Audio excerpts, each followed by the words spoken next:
This is a big night. How yes, important is this first TV ad debate? Absolutely crucial for all of them, for different reasons. I work on the French side. I work at TVA, and so I'll be there tonight commenting before and after in studio with them. It's a big night. It's a well-done structure. It goes very rapidly. You remember the consortium debates last time around. They kept switching the journalists, asking the question that resembled a cocktail party more than a debate. This is a debate, and it goes very fast. And so Aaron O'Toole is coming in with high expectations that you just described. He would have probably preferred that those be a bit lower so that he could outperform, but everybody's going to be watching him. Yves-Francois Blanchet is probably the most nervous person tonight because he knows Quebec voters the same way I do. We benefited from it with the Orange Wave, with Jack Layton and myself when we built that up in Quebec over several years. But, you know, Quebecers are pretty fickle. And in one generation, they've gone to massive Conservative majority, massive Bloc majority, massive Liberal majority, and a massive NDP majority. So there's not a lot of brand loyalty there. So Blanchet knows that if the numbers keep showing that O'Toole could actually win, a lot of his seats will just swing right away over to the Conservatives. And I'm talking easily, he could wind up with easily 30 seats as opposed to the 10 he's got now if that movement continues. So he's got to perform well tonight. You know, the danger for someone for whom French is not the first language is to miss a question. You remember that time Stéphane Dion had to keep asking them to repeat a question in English because he was missing a detail? You can't have one of those. So you've got to come in with everything structured. Blanchet's very worried. He has a tendency to talk like a junior college professor. He goes on and on.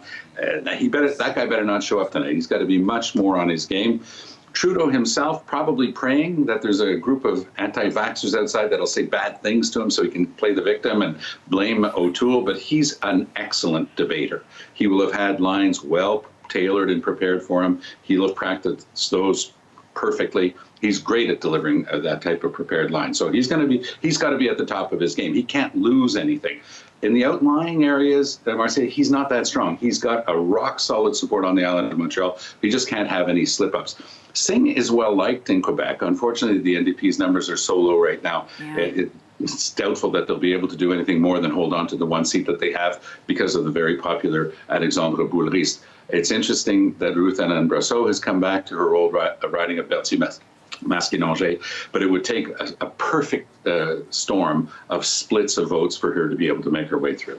Okay, your analysis is fascinating. I got a couple follow-ups. I'm surprised you say that Yves-Francois Blanchet would be the most nervous. I thought he would be the least nervous.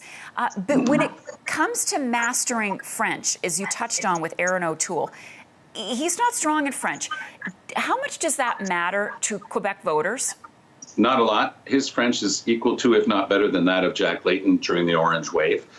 Quebecers want to like the person that's talking to them, so tone matters a lot. The accent, you know, the slightly, the occasional grammar mistake, that doesn't matter. Harper had a terrible French accent, but he worked hard to master the language, and he did.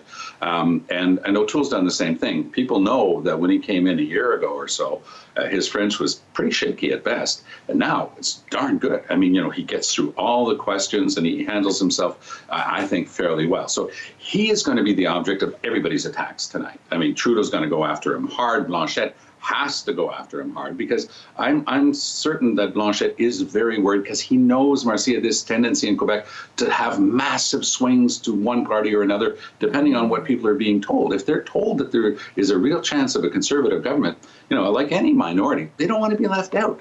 And so they're going to, you know, especially in the outlying areas where people have been parking their vote with the Bloc, there's no brand loyalty there. You know, there's no third generation Bloc families. These are all just people who, well, not all, but some of them like the sovereigntist angle. But generally speaking, it's people with a nationalist bent who just said last election, well, Bloc looks like a safe bet this time around. There's no safe bet this time around. What's the best hope for Jagmeet Singh tonight? Well, as I say, people in Quebec really take a shine to Jagmeet Singh. They like his affability, his intelligence, his constant tendency to do something the other three don't do very much, which is actually answer the question that is asked. See, he's less inclined to stick with lines. So he, I think, is looking to shore up his one MP, Alexandre Boulriste. There will be tricky questions around Quebec's secularism bill, this law which is clearly discriminatory against religious minorities. all of the federal leaders tend to take a duck on this one. We'll try to maybe stake out some more progressive territory there, come out a little bit more clearly, saying that as Prime Minister, he would take that on in the courts with his Attorney General. If he does that, he might be holding on to some of his base in the Greater Toronto area. Because right now, Mr. Trudeau is doing everything he can to bring soft NDP voters over to the Liberal fold to try to hold on to as many, if not all, of those 50 or so seats in the Greater Toronto area. Because everything else aside, we can talk about Quebec's 78 seats, it's Ontario that's got the massive number of seats, and the Greater Toronto area. So the Conservatives know that, and they'll be doing their best to shore up their numbers in Quebec, and people want a national government. And of course, if O'Toole wants to become that leader of a national government, he's got to have a decent showing in Quebec. Okay, so let's finish the way we started with a look again at that Nanos poll. Right. It looks good on paper or on screen, Yes. in this case, for the Conservatives. What do you think, Tom, the Conservatives are feeling behind the scenes? Yes, it's nice to see that you're above the Liberals halfway through the campaign, but there also has to be some nervousness.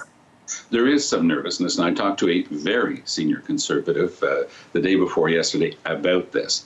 Very transparent, saying, look, our vote is highly concentrated in the West. You know, our numbers are a little bit on helium because of the very, very high numbers in the West. Where it's going to really be crunch time, and he identified also the GTA in particular, is in Ontario. And he says, our numbers aren't strong enough there yet. He doesn't, wasn't saying that they weren't going to get there. But that's the real trick right now in this campaign. So that's one thing that works against the Conservatives. One thing that works for the Conservatives, I believe, is that there will be probably a very low voter turnout. People weren't impressed at the call of the election. We are in a fourth wave. There's not a great incentive to get out to the polls. So I'm expecting probably the lowest voter turnout in Canadian history. And if that's the case, the people who do come out to vote tend to be the most motivated. And who's the most motivated, in my view? It's the people who want change. So that might work against Mr. Trudeau. So there are all these outside factors other than the horse race numbers, because it's one thing to say to a pollster, oh, yes, I'm voting for so-and-so, but you actually have to go and vote. Tom Mulcair, great stuff. Thank you so much. Have a good time tonight. I'm going to have a ball. I think you are. It's I'm your buying wheelhouse. popcorn. It's your Super Bowl. All right. You take care. We'll talk to you soon.